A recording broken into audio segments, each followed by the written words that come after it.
오늘 부활 주일이죠. 오늘 부활절 교회력에 따른 성서일과 성경 봉독이 있겠습니다.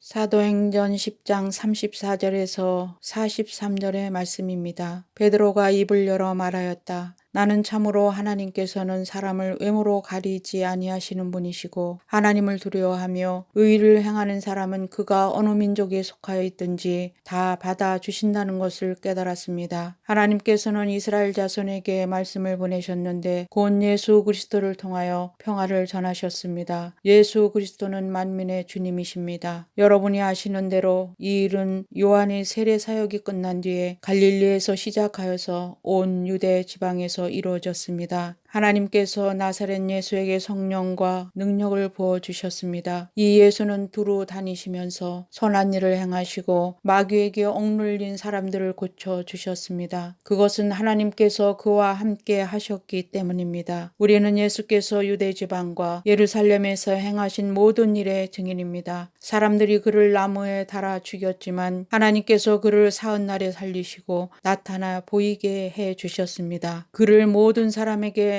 나타나게 하신 것이 아니라 하나님께서 미리 택하여 주신 증인인 우리에게 나타나게 하셨습니다. 그가 죽은 사람들 가운데서 살아나신 뒤에 우리는 그와 함께 먹기도 하고 마시기도 하였습니다. 이 예수께서 우리에게 명하시기를 하나님께서 자기를 살아있는 사람들과 죽은 사람들의 심판자로 정하신 것을 사람들에게 선포하라고 증언하셨습니다. 이 예수를 두고 모든 예언자가 증언하기를 그를 믿는 사람은 누구든지 그의 이름으로 죄 사함을 받는다고 하였습니다. 오늘 우리에게 주시는 주님의 말씀입니다. 아멘.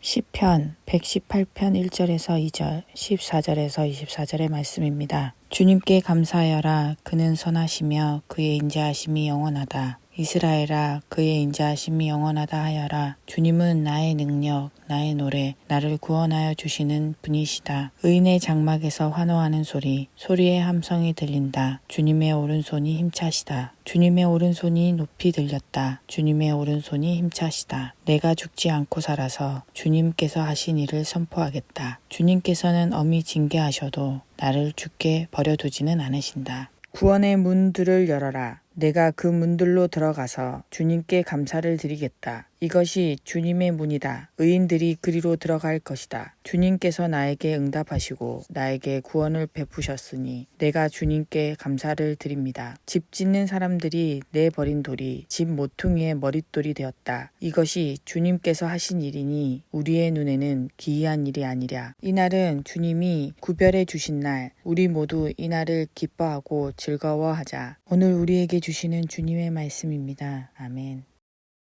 고린도전서 15장 1절에서 11절의 말씀입니다. 형제자매 여러분, 내가 여러분에게 전한 복음을 일깨워 드립니다. 여러분은 그 복음을 전해받았으며 또한 그 안에서 있습니다. 내가 여러분에게 복음으로 전해드린 말씀을 헛되이 믿지 않고 그것을 굳게 잡고 있으면 그 복음을 통하여 여러분도 구원을 얻을 것입니다. 나도 전해받은 중요한 것을 여러분에게 전해드렸습니다. 그것은 곧 그리스도께서 성경대로 우리 죄를 위하여 죽으셨다는 것과 무덤에 묻히셨다는 것과 성경대로 사흘날에 살아나셨다는 것과 게바에게 나타나시고 다음에 12제자에게 나타나셨다고 하는 것입니다. 그 후에 그리스도께서는 한 번에 500명이 넘는 형제 자매들에게 나타나셨는데 그 가운데 더러는 세상을 떠났지만 대다수는 지금도 살아있습니다. 다음에 야고보에게 나타나시고 그 다음에 모든 사도들에게 나타나셨습니다. 그런데 맨 나중에 다리 차지 못하여 난 자와 같은 나에게도 나타나셨습니다.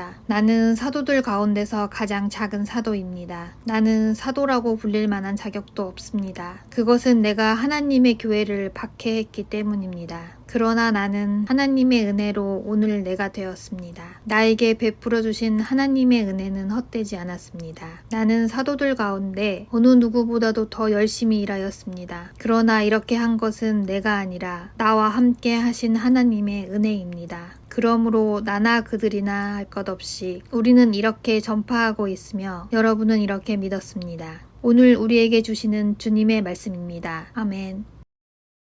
요한복음 20장 1절에서 18절의 말씀입니다. 주원의 첫날 이른 새벽에 막달라 사람 마리아가 무덤에 가서 보니 무덤 어귀를 막은 돌이 이미 옮겨져 있었다. 그래서 그 여자는 시몬 베드로와 예수께서 사랑하시던 그 다른 제자에게 달려가서 말하였다. 누가 주님을 무덤에서 가져갔습니다. 어디에 두었는지 모르겠습니다. 베드로와 그 다른 제자가 나와서 무덤으로 갔다. 둘이 함께 뛰었는데 그 다른 제자가 베드로보다 빨리 달려서 먼저 무덤에 이르렀다. 그런데 그는 몸을 굽혀서 산배가 놓여 있는 것을 보았으나 안으로 들어가지는 않았다. 시몬 베드로도 그를 뒤따라왔다. 그가 무덤 안으로 들어가 보니 산배가 놓여 있었고 예수의 머리를 싸맸던 수건은 그 산배와 함께 놓여 있지 않고 한 곳에 따로 객혀 있었다. 그제서야 먼저 무덤에 다다른 그 다른 제자도 들어가서 보고 믿었다. 아직도 그들은 예수께서 죽은 사람들 가운데서 반드시 살아나야 한다는 성경 말씀을 깨닫지 못하였다. 그래서 제자들은 자기들이 있던 곳으로 다시 돌아갔다. 그런데 마리아는 무덤 밖에서 서서 울고 있었다. 울다가 몸을 굽혀서 무덤 속을 들여다보니 흰 옷을 입은 천사 둘이 앉아 있었다. 한 천사는 예수의 시신을 놓여있던 자리 머리맡에 있었고 다른 한 천사는 발치에 있었다. 천사들이 마리아에게 말하였다. 여자여, 왜 우느냐? 마리아가 대답하였다. 누가 우리 주님을 가져갔습니다. 어디에 두었는지 모르겠습니다. 이렇게 말하고 뒤로 돌아섰을 때 그 마리아는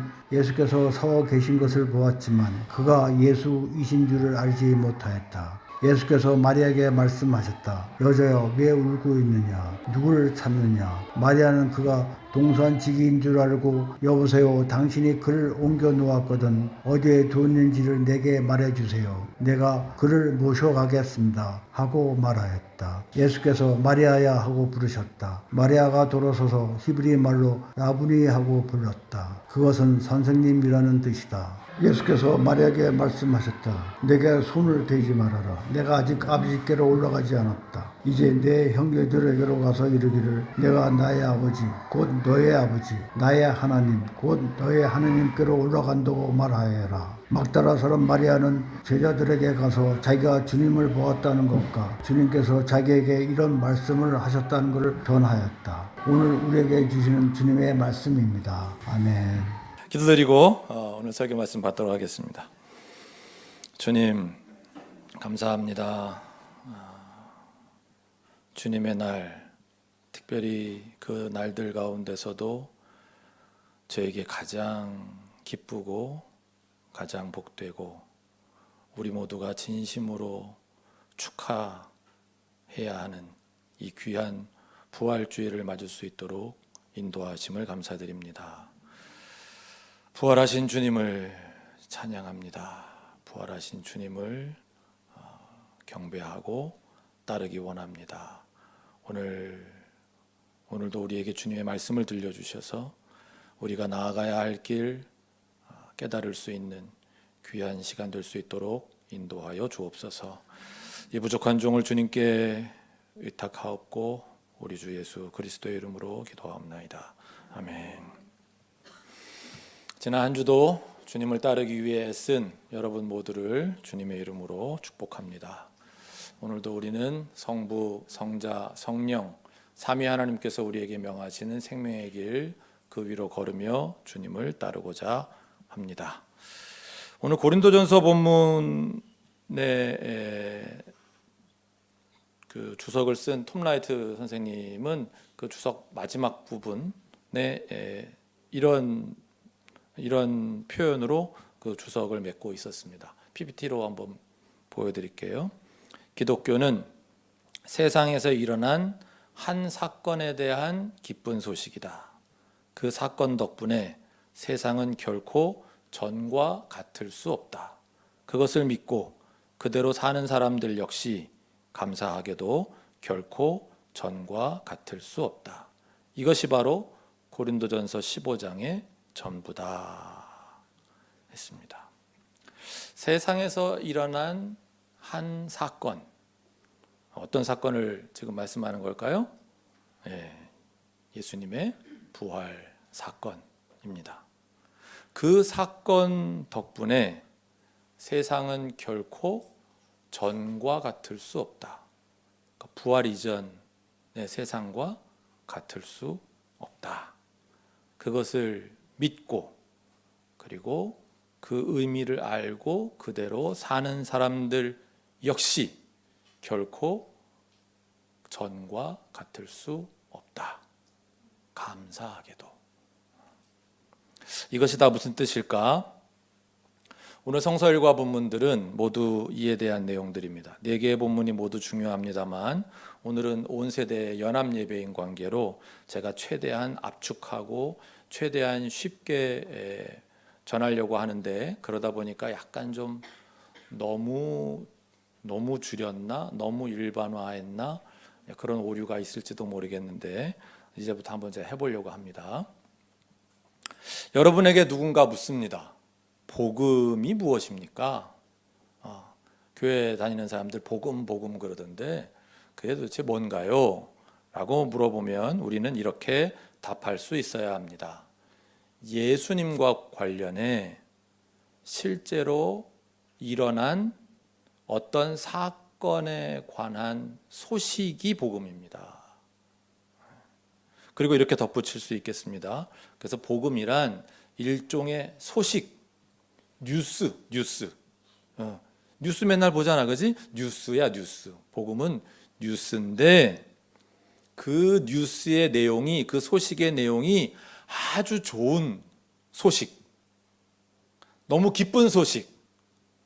그래서 기쁜 소식, good news라는 그걸 또 복음이라고 하는 한자어로 이렇게 이런 이름이 붙은 것입니다 라고 답할 수 있어야 됩니다. 그러면 또 이렇게 물을 수 있겠죠? 그렇다면 어떤 사건이길래 그렇게 좋은 소식이라고 합니까? 라고 재차 묻는다면 우리는 이렇게 답합니다. 부활, 몸의 부활이라는 사건이 일어났습니다. 에이, 그게 무슨 말도 안 되는 소리예요? 맞습니다. 그 말도 안 되는 일이 일어났습니다. 우리는 그렇게 믿습니다. 부활 사건은 자연과학으로는 증명할 수 없습니다.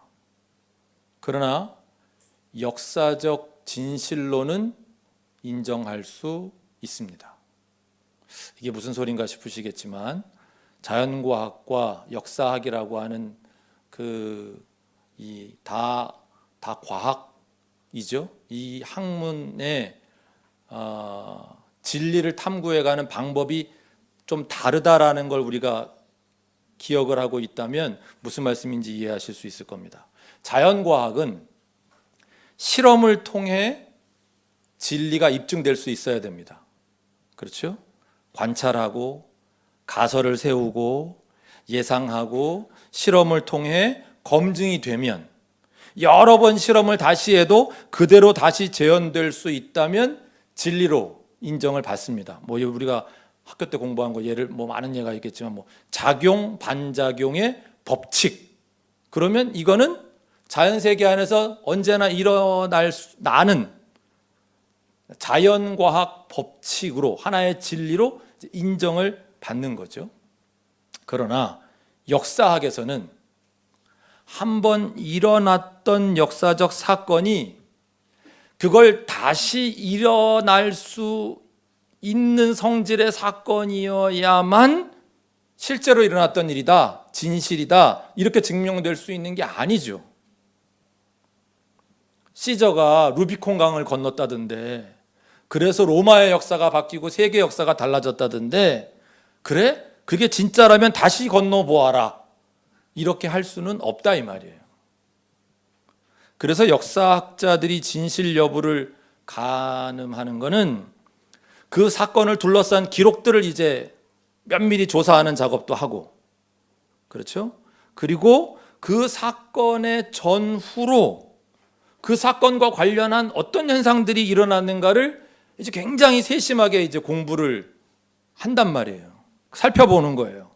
그래서 그런 연구 결과 끝에 이 사건이 실제 했기 때문에 그 뒤에 이런 일들이 일어날 수밖에 없었구나. 그럼 그거 맞네. 일어난 거 맞네. 아니면 아니야, 이거는 전혀 뭐 그 사건이 실제로 일어났다고는 볼 수 없어. 이제 이런 식으로 이제 결론을 내리는 건데, 예수님의 부활은 그렇다면 역사적 진실인가 아닌가? 자연과학의 세계에서는 어떻게 죽은 사람이 다시 살아나 말도 안 돼 이기는 하지만, 역사적으로는 기록을 면밀히 살펴보는 것부터 해야 된다 그랬잖아요. 기록을 면밀히 살펴보면, 예를 들어서 오늘 요한복음 본문을 보시면 6절과 7절에 예수님의 시신이 사라졌어요. 무덤에 가보니까 시신이 없어졌어. 그러면 우리에게 떠오르는 생각은 이거 누가 가져갔다, 시신을. 그런데 이상한 거예요. 뭐가 이상하냐? 수의를 벗기고 알몸으로 가져간 거예요, 예수님을.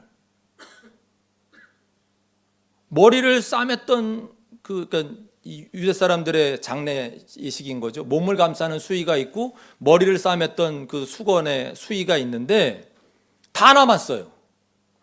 심지어 머리를 싸맸던 수건은 이렇게 잘 개켜져 있는 모양으로 두고, 그래서 유대인들의 장례 풍습인가? 아니에요. 그럼 이게 무슨 일이지? 왜 알몸만 굳이 훔쳐가듯 사라졌는데?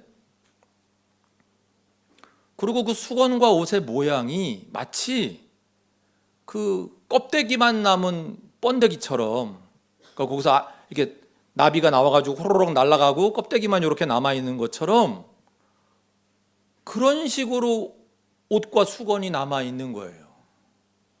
이게 무슨, 이 현상의 의미가 뭘까? 많은 사람들이 기독교회가 부활의 증인들을 이제 조작했다, 서로 이제 나중에 입을 맞췄다, 이제 이렇게 생각을 하는데, 오늘 요한복음 보면 18절을 보시면 막달라 사람 마리아가 제자들에게 가서 자기가 주님을 보았다는 것과 주님께서 자기에게 이런 말씀을 하셨다는 것을 전하였다 그랬어요. 여자가 첫 증인이에요. 오늘날 우리 여성분들께는 죄송한 말씀이지만은 당시 고대 근동 사회에서 여성의 증언은 효력이 없었어요. 인정 못 받던 시대예요. 그런데 굳이 여성을 증인으로 조작을 한다. 더구나 이 여성이 첫 사도잖아요. 사도들에게 간 사도예요, 막달라 마리아가. 네. 근데 막달라 마리아는 또 누구예요? 다른 요한복음엔 자세히 안 나오지만 다른 복음서에 보면 그 신분이 좀 거시기해요. 네. 근데 부활하신 주님을 보고 만나고 대화를 나눈 첫째 인물이 여성인 것도 미심쩍은데 막달라 마리아라고? 부활의 증인으로 누군가를 내세우려면 뭔가 훨씬 더 그 당시에 사람들로부터 신망을 얻을 수 있는 뭐 그런 사람으로 내세웠어야지.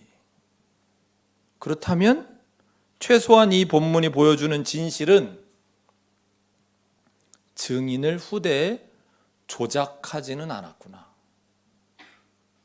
실제 증인일 가능성이 더 크구나. 역사학자들은 그렇게 봐간다는 거예요. 더 나아가서 오늘 본문들 외에 이제 복음서나 사도행전 등의 기록을 살펴보면 그 사건 이전의 흐름, 그러니까 기독교인들이 부활이 일어났다고 주장하는 그 사건 이전의 흐름과는 전혀 동떨어진 흐름이 나타나기 시작하는 거예요. 그 사건 이전에서는 상상할 수 없는 그런 일들이 일어나는데 특별히 사람들의 삶이 변하는 거예요. 우리 이제 마드아 마침내 드러난 하나님 나라에서 다 공부 길게 1년 동안 한 거지만 뭐 기억이 안 나시는 분도 있을 수 있고 제가 짧게 이제 말씀드리는 건데, 누구도 부활이라는 사건이 일어날 거라고 생각하진 않았어요. 부활이 일어날 거라고 믿는 사람들이 있었어요. 사두개인들을 제외한 유대인들 중에서. 근데 그 사람들이 생각했던 부활은 언제 일어나는 거예요? 역사의 마지막 날에 하나님이 세상 심판하시는 그날에 부활이 있을 거라고 생각했지, 이렇게 역사 중간에 부활이 일어날 거라고는 아무도 꿈에도 다 생각 안 하고 있었던 거예요. 그런데 정말 그 일이 일어났구나, 일어났기에 이런 일들이 일어나는구나 라고 밖에는 생각할 수 없는 현상들이 일어나는데, 첫 번째는 그 제자들을 중심으로 해서 나타난 삶의 반응들이 있는 거예요. 제자들이 어떻게 됐어요? 예수님 십자가에서 돌아가실 때 두려워서 다 도망갔었던 사람들이란 말이에요. 그런데 며칠 지나지 않아서 슬금슬금 그들이 다시 돌아왔고, 그때부터 예수님이 본래 전하시던 건 하나님 나라의 복음을 전하셨단 말이에요. 하나님 나라가 시작이 됐다, 하나님 나라 가까이 왔다, 이걸 전했는데 이 사람들이 그걸 안 전하고 주님의 십자가와 부활을 전하기 시작했단 말이에요. 그리고 목숨을 걸어요, 이 복음을 전하는데. 그런 사람들이 아니었단 말이에요. 특히 더 이상한 사람이 누구예요? 바울 같은 사람이에요. 바울은 본래 뭐 하던 사람이에요? 예수 믿는 사람 잡아가두고 죽이겠다고 쫓아다니던 사람이에요. 스데반처럼 아주 신실한 그리스도인의 그 죽음을 옆에서 기분 좋게 바라보던 사람이에요. 그런데 이 사람이 어느 날 갑자기 전향한 거예요. 이건 정말 전향이에요. 여러분, 전향이 어떨 때 쓰는 말인지 아시죠? 사상범위, 그러니까 예를 들면 공산주의에 투철한 신봉자였는데 이 사람이 민주주의자로 바뀌면 그걸 전향했다 그러잖아요. 반대도 마찬가지고. 전향한 거예요, 이 바울이라는 사람이. 그러더니 목숨을 걸고 예수를 전하네? 오늘 고린도전서 보면 10절에 보면 누구보다도 열심히 예수를 전했어요. 그 어떤 사도보다도 열심히. 그러다가 결국 어떻게 돼요? 목이 잘려 죽었어요. 얼마든지 피할 수 있는 길이 있었는데 부활한 예수님을 만나서 그의 삶이 그 이전으로는 도저히 돌아갈 수 없었기 때문에 그가 이 순교의 길을 갔다고 밖에는 설명이 안 되는 이런 현상들이 일어나는 거예요. 그 시절에도 아이고 귀신 본 거 아니야 그거? 환상을 본 거 아니야? 홀령을 본 것 같아 내가. 이런 표현들이 다 있었어요. 그때에도. 부활이라는 표현은 본래부터 몸의 부활을 얘기하는 거예요. 영혼의 부활?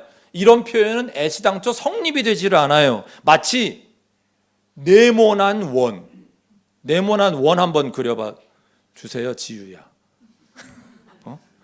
둥그런 사각형 그거 한번 그려봐 줄 수 있겠니, 한슬아?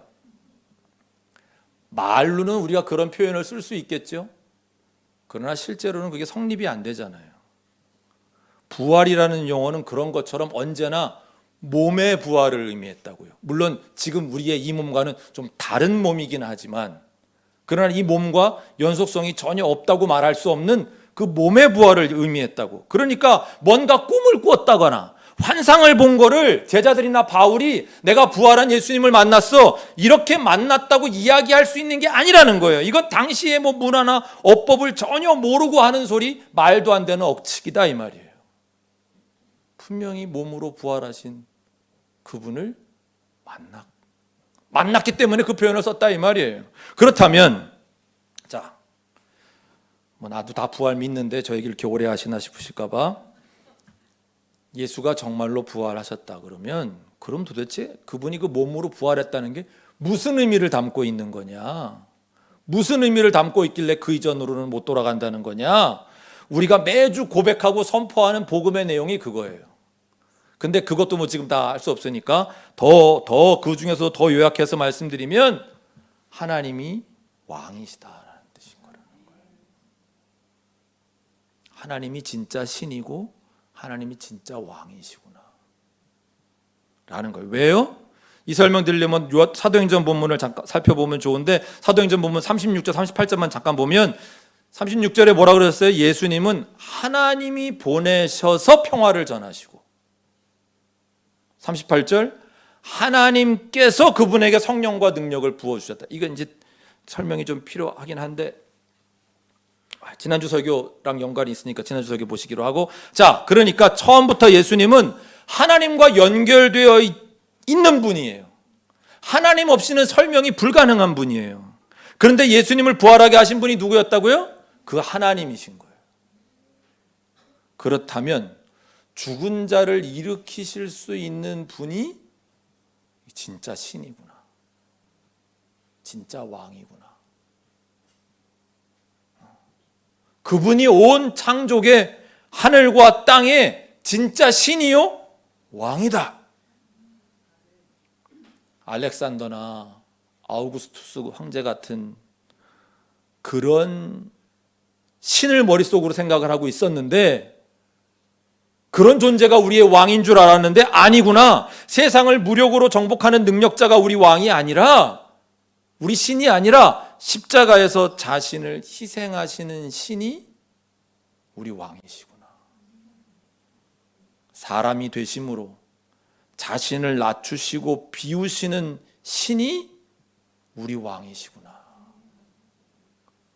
왕이라고 하는 존재는 우리에게 자부심을 주고 뭔가 구심점이 되어주고 안정감을 주는 대신에 우리를 착취하고 억압하는 게, 그게 왕의 당연한 모습인 줄 알았더니 아니구나. 진짜 왕은 우리를 사랑하시는 존재여서 우리를 위해 자신을 낮추시는 존재구나.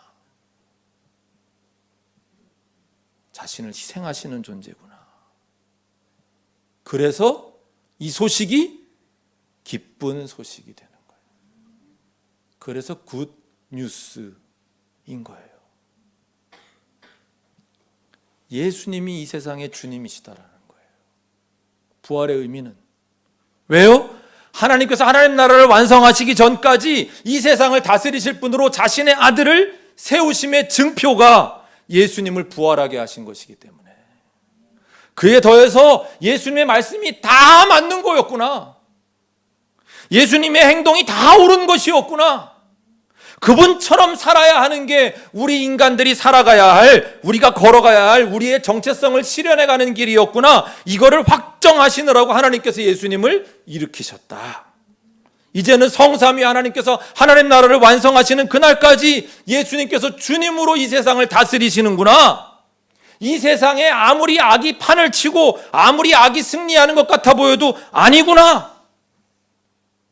그 악이 예수님을 십자가에 못 박을 때까지만 해도 악이 승리한 줄로만 알았는데, 그게 아니라 하나님께서 그분을 일으키시는 걸 보니, 부활하게 하시는 걸 보니 지금 악이 비록 기승을 떠는 것처럼 보이는 현상들이 일어나는 거, 그건 예수님의 다스리심의 방식이, 그분이 주님이시다 보니까 그분이 세상을 다스리시는 방식이 마치 십자가를 지심 같은 자신을 희생하시는 방식으로, 자비로, 긍휼히 여기심으로, 새로운 기회를 주고 또 주심으로 그렇게 세상을 다스리시다 보니, 잠시는 그렇게 악에 대해서 너무 미온적으로 대처하시는 것처럼 보일지 모르나, 이는 그분의 손이 짧아서 그런 것도 아니고 그분의 능력이 없어서 그러시는 것도 아니고, 그분의 큰 섭리 안에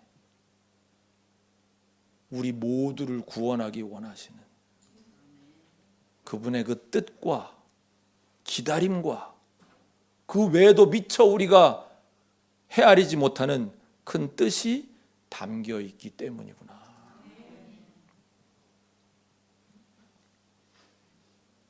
그러나 결코 악이 승리한 것이 아니라 악이 이미 패한 것이기에 그 죽음에서 예수님을 일으키셨구나. 하나님의 새로운 세상이 이미 시작되었음을 확증하시느라 부활의 사건을 하나님께서 역사의 이 중간에 일으키셨구나. 죽음이 뭐예요? 죽음은 죄의 결과, 악의 최후의 무기였는데 그 죽음을 이기시는 걸 보니 그 악도 이미 이기셨구나. 그러니 이제 악의 잔당들에게 나도 지지 말자. 하나님이 이미 시작하신 새로운 세상을 살아가자. 그 나라의 정의와 아름다움을 미리 가져와서 살자. 내가 들어가야 될 그 나라니까. 그 나라의 정의와 아름다움 그리고 평화를 이루는 길이 뭘까?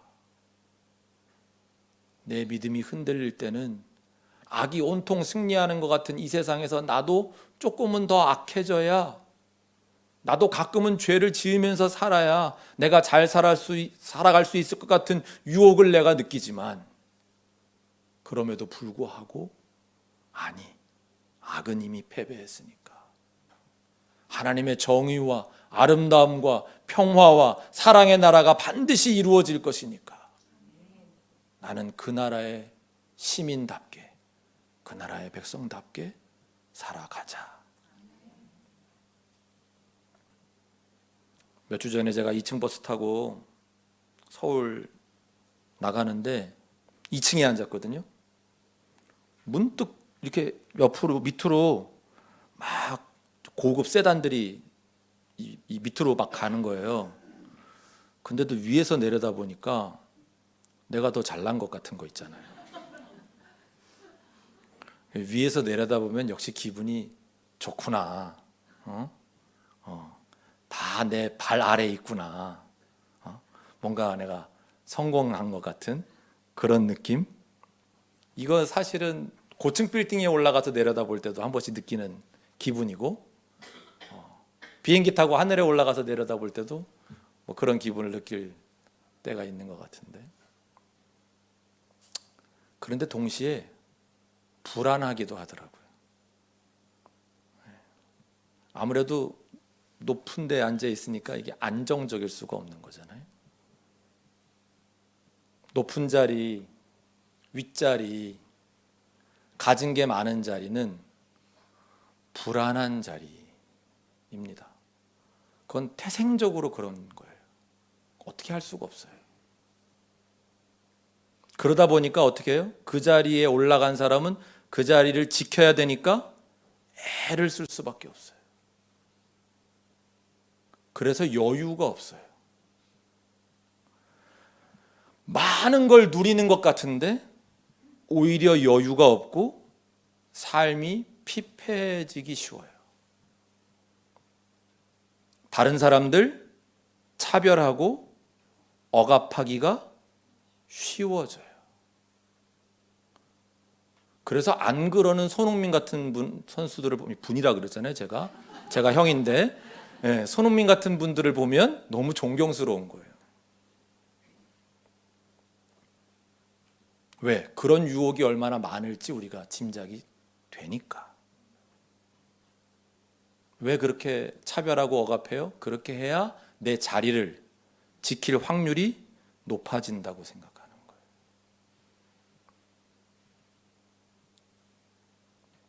그런데 어때요? 이런 삶, 우리 그리스도인들의 삶의 모습 가운데 차별이나 억압이나 이런 거 있으면 안 되는 거잖아요. 하나님이 우리에게 정말 좋은 것들을 누리라고 거저 주신 게 너무 많은데 전전긍긍하고 불안해하고 빼앗길까 봐 염려하고, 그래서 누군가 미워하고 이렇게 사는 거 아니잖아요. 그러니까 우리 어떻게 살아야 될까요? 예수님 어떻게 하셨던가? 우리의 신이고 우리의 왕이고 우리의 주님은 어떻게 사셨던가? 그분은 낮은 자리로 내려가셨지. 오히려 자기를 희생하셨지. 그게 우리 신이 걸어가신 길이에요. 우리 하나님, 우리 왕이 걸어가신 길이었지. 근데 따라하기 쉽지 않아요. 왜? 그렇게 그냥 하고 싶지 않아요. 그래서 그래요. 그럼 어떡할까? 제가 타협점을 드릴게요. 우선 위에 오르려고는 하지 말자. 어찌 하다 보니 그냥 내가 열심히 살았는데, 열심히는 살아야 돼요. 내게 주어진 일 해가면서. 어찌 열심히 살다 보니 윗자리, 높은 자리, 많은 걸 가진 자리가 주어진다면 뭐 그건 어쩔 수 없겠지만, 그러나 내가 그 자리를 탐하지는 말자. 왜? 그렇게 할 만한 가치가 없는 자리예요. 거기 올라가면 그냥 삶이 불안할 뿐이라니까요. 그 다음엔 이미 많은 것들이 혹시 난 주어졌어. 열심히 살다 보니까 그렇게 됐네. 아니 열심히 안 살았는데 그냥 날 때부터 그렇게 주어지기도 했고, 그렇게 이미 주어진 분들은 어떻게 살아면 좋을까? 나한테는 책임이 많이 주어진 거구나 라는 걸 기억하면 좋을 것 같아요. 내가 감당할 인생의 짐이 좀 더 무거운 것이구나. 내 십자가는 남들보다 좀 더 무겁구나. 나를 위해가 아니라 나의 이웃을 위해 더 많이 힘쓰라고 하나님이 나에게 이런 것들을 주셨구나 라고 기억하면 좋겠고, 반대의 경우도 있을 수 있죠. 나한테는 하나님이 진짜 별로 해주신 게 없는데, 그런 분들께는 제가 무슨 말씀을 드려야 마음에 와 닿으실지 잘 모르겠어요. 왜? 저도 많은 걸 받고 누린 사람이기 때문에. 목사님이 내 사정을 어떻게 알아요? 맞아요. 저 아마 모를 거예요. 그래서 어떻게 마음에 와 닿으실지 모르겠지만, 제가 드릴 수 있는 말씀은, 하나님은 분명 많은 것을 가진 사람들보다 당신께 훨씬 더 관심이 많으십니다 라는 것만큼은 분명하게 말씀드릴 수 있겠다. 예수님으로 오신 하나님이 언제나 우리에게 보여주신 모습이 그거잖아요. 그 당시 사회에 가장 약한 사람들에게 언제나 관심을 가지셨고 그들과 함께 하셨고, 그러니 당신의 눈물, 당신의 울부짖음에 더 귀를 기울이고 계십니다 라고는 분명히 말씀드릴 수 있겠고, 하나 더 더불어 당신은 주님의 나라에 굉장히 가까이 있습니다 라는 말씀까지 드리고 싶습니다.